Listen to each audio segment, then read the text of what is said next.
అండి, ఇది నా బర్త్డే లాగ్. చాలా ఫాస్ట్గా పెట్టాను కదండి. యాక్చువల్లీ అప్పుడే పెట్టాల్సింది కానీ టైం సరిపోలేదు. నిజంగా చాలా సర్ప్రైజ్గా ఫీల్ అయ్యాను. నైట్ టైం నాకు 12కి కేక్ కటింగ్ చేయించారు మా చెల్లిని మా డాడీ. యాక్చువల్లీ మా మమ్మీ ఏమో ఊర్లో ఉన్నారు. సో నేనేమనుకున్నానంటే మార్నింగ్ ఇంకా టెంపుల్కి వెళ్దాం, త్వరగా పడుకుందాం అని అనుకున్నా.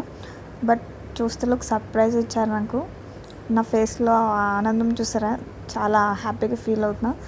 నిజంగా నాకు ఒక ప్రిన్సెస్ లాగా మా ఇంట్లో అనిపించింది ఆ కిరీటం పెట్టగానే. ఈ వీడియో లాస్ట్ వరకు చూడండి. ఒక కామెడీ అయితే జరిగింది, అది మీతో షేర్ చేసుకుంటాను నేను. అమ్మయ్య కేక్ కటింగ్ అయిపోయింది, ఇంకా పడుకుందాం అనే టైంలో మా చెల్లి గుర్చేసింది. యాక్చువల్లీ రేపొద్దున నేను సారీ కడుతున్నాను.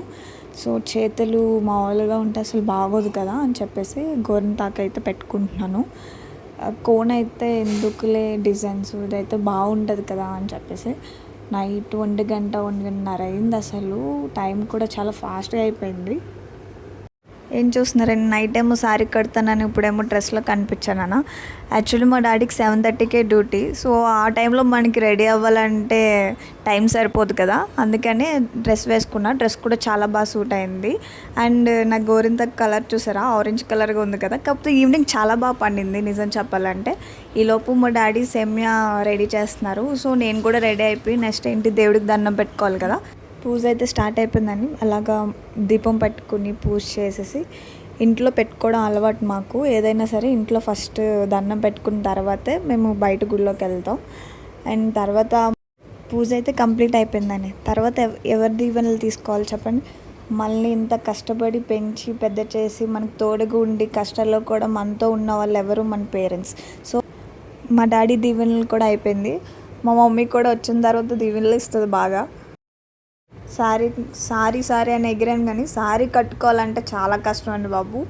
మార్నింగ్ 8కి స్టార్ట్ చేస్తే మధ్యాహ్నం 1 గంటకి అయింది. సరే స్టార్ట్ అయ్యాం, మధ్యలో వర్షం అండి. పెద్దమ్మ తల్లి గుడికి వెళ్దాం అనుకున్నాం మేము, మధ్యలో వర్షం స్టార్ట్ అయింది. ఫైనల్లీ అయితే గుడికి వచ్చేసాం. ఒకవైపు ఎండ, ఒకవైపు వర్షం. అసలు వర్షం పడుతుందేమో అనుకున్నా, అంతలా రెడీ అయ్యాను కదా. చాలా కోరుకున్నా వర్షం పడకూడదని, అందుకే దేవుడు వర్షం ప్లస్ ఎండ ఇచ్చారు నాకు. ఆ రోజు చాలామంది జనాలు ఉన్నారండి, ఎందుకంటే నాకు తెలిసి బోనాలు స్టార్టింగ్ అనుకుంటా. చాలామంది వచ్చారు, అసలు ఎక్కువ మంది. పెద్దమ్మ తల్లి గుడి అయిపోయిన వెంటనే టీటీడీకి అయితే వెళ్ళాము. అక్కడ కూడా దర్శనం బాగా అయింది. దండం పెట్టుకున్న తర్వాత ఫోటోలు వీడియోలు తీసుకున్నా. 2 months నుంచి ప్లాన్ చేసుకున్నానండి, నా బర్త్డే ఇలా జరగాలి, ఇలా ఉండాలి, ఇలా శారీ కట్టుకోవాలని. అండ్ మధ్యలో నేను ఒక శారీ అయితే ఆర్డర్ చేశాను. మీకు ఇప్పుడు డిస్ప్లేలో కనిపిస్తుంది చూడండి, ఎంత క్లియర్గా ఉందో. అది నేను ఆర్డర్ చేసిందేమో పింక్, లైట్ పింక్, కానీ నాకు వచ్చింది మాత్రం చాలా డిఫరెంట్గా వచ్చింది. నేను యాక్చువల్లీ దాని మీద వీడియో కూడా చేశానండి, కానీ ఎందుకులే నెగిటివ్గా పెట్టడం ఎందుకు, బట్ మిస్టేక్ అన్నా వచ్చి ఉంటుంది కదా అని చెప్పేసి నేను లైట్ తీసుకున్న, వీడియో ఇంకా పోస్ట్ చేయలేదు. ఇది అండి సారీ. ఆ ఫోటోకి దీనికి ఏమైనా సంబంధం ఉందా అసలు? నేను చూసిన వెంటనే షాక్ అయ్యాను. సర్లే ఇవన్నీ కామనే కదా అని టెంపుల్ నుంచి స్టార్ట్ అయ్యామో లేదో కానీ పెద్ద వర్షం అయితే స్టార్ట్ అయ్యింది.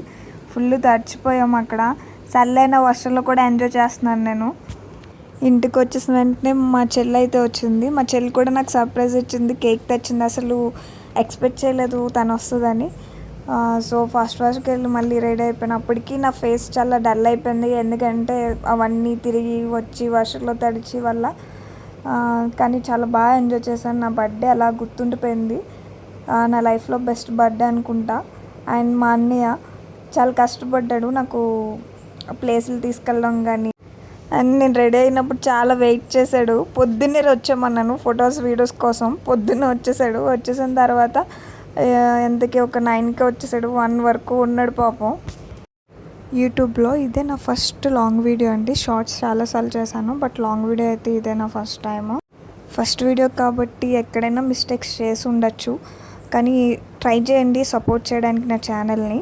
ఇంకా బెస్ట్గా ట్రై చేస్తాను ఈసారి నుంచి videos. Thank you so much ఇప్పటి వరకు నాకు సపోర్ట్ చేసిన వాళ్ళందరికీ.